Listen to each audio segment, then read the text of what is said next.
I'm back with something else for you to cook today. It's Sunday, we've got to Sunday, and so I've done a recipe on Friday, crab spaghetti. We did some dumpling masterclass yesterday, and Sunday is traditionally about being lazy and whacking something in the oven. So in a way, I'm gonna do that today. We're gonna do a Nando's inspired sort of chicken and chips kind of thing. I think everyone is missing like going out to the restaurant, so I want to try and bring a little bit of that home. This is a really simple way to kind of do that. So we're going to do some chicken first. Here's my chicken thighs, and what I do with the chicken thighs when you get it from a packet, I do trim off. There's a lot of fat that you get on there, so you want to trim off that fat, and then you want to make a few incisions in there. So when you do this marinade, which is only about 3 ingredients, it all seeps in nicely. So the rest of them I have done. Quick hand wash, and the rest of them I'm done. And you're gonna be surprised how little goes in this to make it peri-peri. It's not gonna be like completely authentic, but it's along the lines, and it will give you that feeling of you've been to Nando's.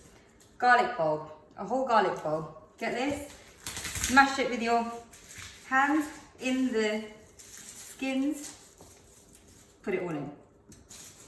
And when that roasts, that's going to be so nice. As you know, when you put it with like roast potatoes or, you know, just any chicken, it just caramelizes, goes so lovely. Get rid of that. And then you just need honey, chili flakes, and a lemon. Just 3 things. So you've got your acid, your chili, and your sweetness. 3 things which a peri-peri marinade should have. But we're not really marinating here. You can do this in 5-10 minutes. It doesn't even need to sit there. As long as you just put all of these things in there, whack it in the oven, you're going to have a really nice sort of peri sauce. So what I'll do first is go in with my chili flakes, and this is all depending on your flavour, how chili you like it, how mild you like it. So I'm putting in about sort of, I'd say 2 tablespoons. Put that in, and then we go in with honey. A drizzle of honey. There we go. So we've got about 2, 4, 6, 7, about 8 sort of chicken thighs there. And then once we've got the honey in, I'm just gonna put in the lemon. So all we've done is garlic, chili flake, lemon. That's it. And squeeze all the lemon in there. That is literally 3 ingredients, isn't it? Chili flakes, honey, lemon, oh, and garlic cloves. 4. Can't even count anymore. I've got homeschooling maths with these guys tomorrow. God help me. Okay, so you've got lots of lemon in there. And then just kind of move it around a bit. Just marinate it like that. And of course, everything needs a bit of salt. So, with honey, lemon, garlic. Okay, that's all nicely marinated. Sorry, because I have touched the chicken, you must wash your hands. There's a little trick I have with the salt that I do, but look, I don't expect everyone to have this. Sea salt, that is smoked. These are smoked flakes, so you get that flavour of it's been on a barbecue, so you get slightly smoky flavour, but look, if you don't have this, it's fine. Normal salt is absolutely fine. I'm just using these smoked sea salt flakes to give that sort of charring, because we're not going to char it. And so, that's it. Salt, garlic, lemon, and honey. And that I'm going to put in the oven at 200 degrees. And next I'm going to make some potato wedges on the side. Yes, I know you normally would have fries with this, but I don't want to use too much oil up at the moment. I don't really want to deep fry at the moment, so I'm going to make it a tiny bit healthier. So let me show you how to make the perfect wedges. So, get a potato, half it. And when you've halved it like this, you just want 3 wedges out of it. And what I'm going to do is 1 incision there, like that, and 1 like that. So you've got 3, 1 going diagonal, the other diagonal, and you'll get 3 perfect wedges. Shapes, I'll do that again, 1 there, and 1 there. You've got the perfect edging of a potato wedge. There we go. So that's about 3 potatoes, and in that, all I'm going to put in there is salt, quite generous. I think potatoes always need quite a bit of salt. Paprika, just normal paprika, smoked paprika, There we go. So you get that sort of peri-peri style fries that you would normally get in Nando's. Olive oil, in there with the olive oil, and some black pepper. And there you go, you've got really nice seasoned potato wedges to go with the peri chicken. Done. Give it a bit of a mix up, and that will cook at the same time as your chicken, which will take, the chicken will take about half an hour to 40 minutes, chicken thighs. With the bone in there, it's going to make it so much more juicier. I always try and buy bone-in chicken, but look, if you don't like it, buy chicken thighs, buy chicken thighs that are already deboned. They're totally fine as well, but I wouldn't really use chicken breast for this because it does dry out. So I'm going to put these now into the oven too. So when you go into Nando's, what do they normally say? That you can pick two sides. So the two sides here that we're having is the potato wedges, and I've picked coleslaw. But you can make, like, you know, sweet corn. What else do they have? The spicy rice. Do not be afraid to use those packet rices. They're brilliant. You get some like spicy rice in a packet. Use that. Use corn on the cob wedges. But today we're just going to have some coleslaw. So everyone seems to be cooking and drinking red wine on Instagram. So I'm just copying. So for the coleslaw, we're going to use carrot, and I've got my little gadget here, which everyone loves. It's the little potato peeler that gives me little spaghetti like strands like that. But if you don't have that, a normal grater is absolutely fine. Grate all the carrot into there for your coleslaw. It's a 3-ingredient coleslaw, but you can be so flexible. I'm going to use carrot, red cabbage. If you have normal cabbage, that's absolutely fine. A little bit of onion. But yeah, anything sort of crunchy, even if you have lettuce, that will work. You can be really flexible with a coleslaw. Here we go, so I've grated that in. I'm going to show you a trick of how to get really nice strands with the cabbage. I really like red cabbage. It looks nice and it has got nice flavour too. So, carrot done. And then with the red cabbage, potato peeler, a good old potato peeler. Look what it does when you use a potato peeler. You get those strands, those really nice strands, and they're really thin. So, you know, use your potato peeler and get all of that in.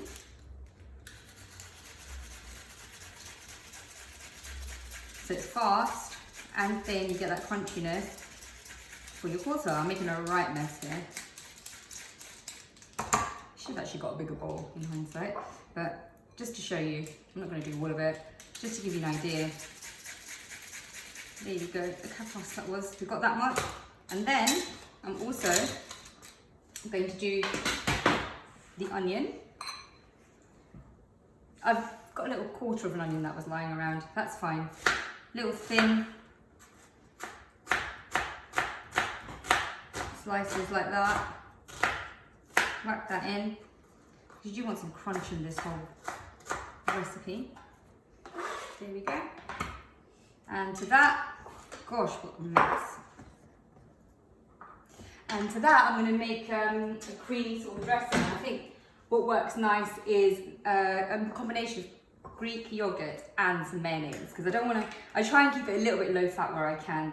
So a squeeze of normal mayonnaise, and also just some normal Greek yogurt. You'll still get that creaminess, you're kind of halving the fat, and I've only got a little bit of mayonnaise left. I don't want to go to the shops right now just to get 1 or 2 items, so I'm making it stretch.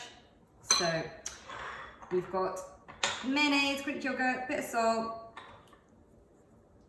and a tiny bit of vinegar. Any vinegar would do, like sort of apple cider. This one is just a tiny bit. This one is, yeah, just a normal vinegar. And then a tiny bit of pepper. And that's it, that's your coleslaw. Some people like to put a tiny bit of sugar in there as well to balance it out. You can also put some mustard in there if you want to balance it out. The kids don't really like mustard too much, so I'm not going to bother. But you just mix that together to make a coleslaw. And then that is it. So you've made potato wedges, which are cooking in there. You've got peri chicken, which is cooking in there. Your coleslaw is done.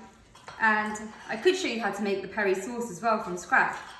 But to be honest, it's lazy Sunday and we want to be a little bit lazier. And what I always have is one of these big bottles of Nando sauce. So just sort of use this and pour it over your chicken, and it does the job, and it really does taste, you know, like you're at Nando's. So here's the coleslaw, just in case you didn't see it properly. Oh, actually, do you know what I do have? There's a few strands of this rocket that was lying around from yesterday that I used.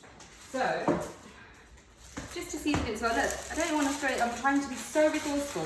So just a few strands of rocket. I would probably prefer to use something like chives to suit a better flavour, but look, because we don't have it, I am finding that I'm being so resourceful with every little scrap. So get that as your seasoning. So whatever like little bits of salad you have, cut that up. Here we go, whack that in there. And look, that gives it another element, another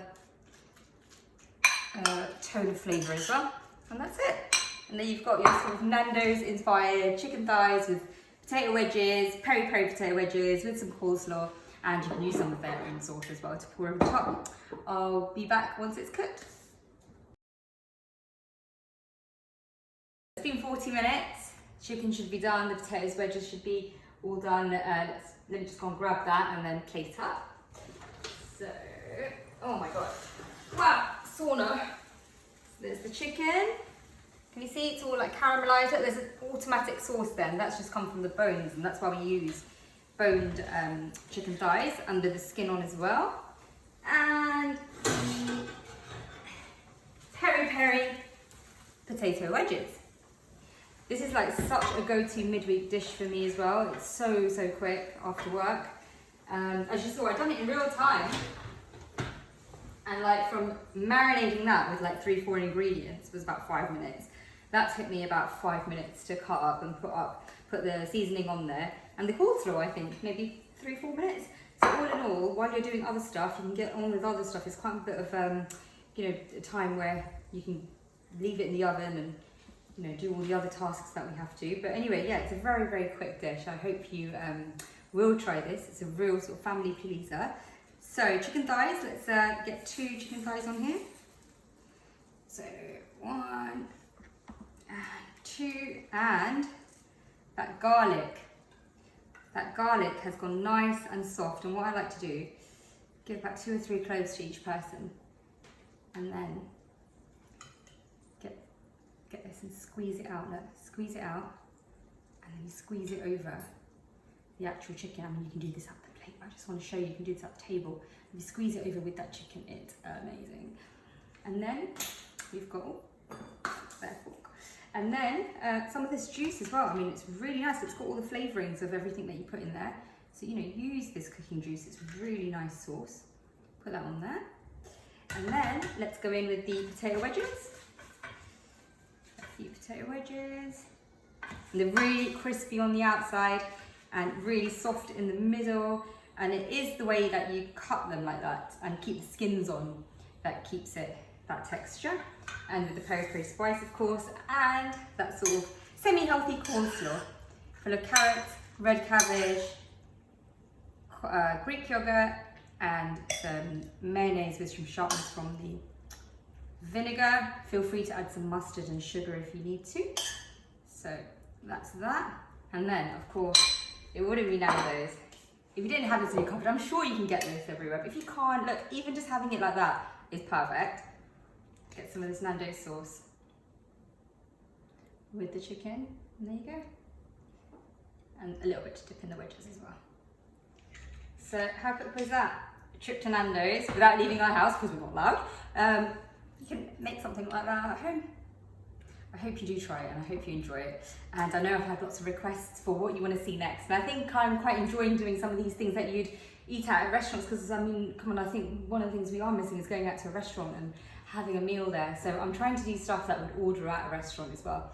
Had lots of requests for ramen, I've had some requests for some curries. So I've got lots in the pipeline. So if there's anything you want to see that you normally eat at a restaurant that you're missing, you're craving, let me know, let me cook that. But I promise to try and do lots more of these as I can, because I can't believe how much of you guys are loving it. I'm really touched. Thank you so much for following me. Thank you for trying these at home.